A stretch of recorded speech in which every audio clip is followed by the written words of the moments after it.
पहिला मी सगळ्यांना असं म्हणतात की जो आपल्या आयुष्यात प्रत्येक व्यक्ती आपल्याला काही ना काही शिकून जातो. तर ह्या हॉलमध्ये बसलेल्या सगळ्या लहान मोठ्यांना माझा सगळ्यांना आपल्या गुरुपौर्णिमेच्या हार्दिक शुभेच्छा. आणि माझं सांगायचं म्हटलं तर मी ब्युटिशियन आहे. स्टार्टिंगला मी मम्मीला शुगर झालेली आमच्या, ते शुगरसाठी मी औषध घेतलेलं असतं, दुसऱ्यांचा कॉन्टॅक्ट मिळालेला आणि त्यांच्याकडून हे शुगरचं औषध घेतलं. मग तिला फरक पडला. मग मी ब्युटिशियन असल्यावर मला असं वाटत होतं की कुठलंही प्रोडक्ट स्वतः यूज करायचं आणि आपल्याला चांगलं जमेल की समोरच्याला पण कॉन्फिडंटली बोलू शकतो.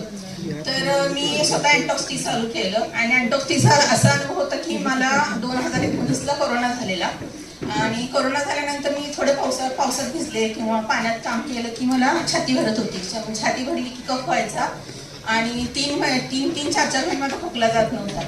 मग मी अँटॉक्स टी जसं चालू केलं, 6 महिने कंटिन्यू घेतलं, तेव्हापासून मला एकदाही मी अँटीबायोटिक औषध कधीच घेतलं नाही.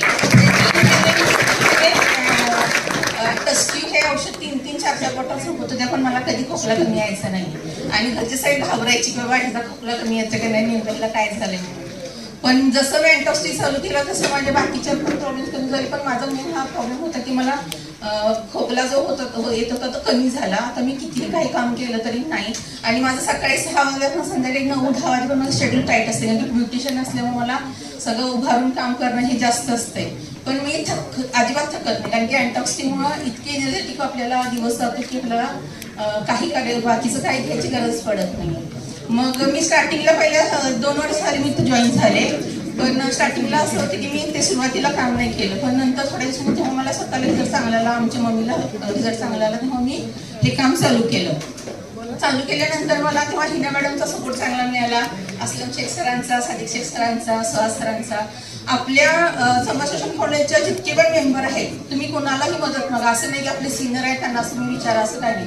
प्रत्येक व्यक्ती आपल्याला हेल्प करते, आपल्याला सपोर्ट करते आणि ह्या सपोर्टमुळे मला आता हा पुरस्कार दाखल झाला. त्यामुळे सगळ्यांचे धन्यवाद.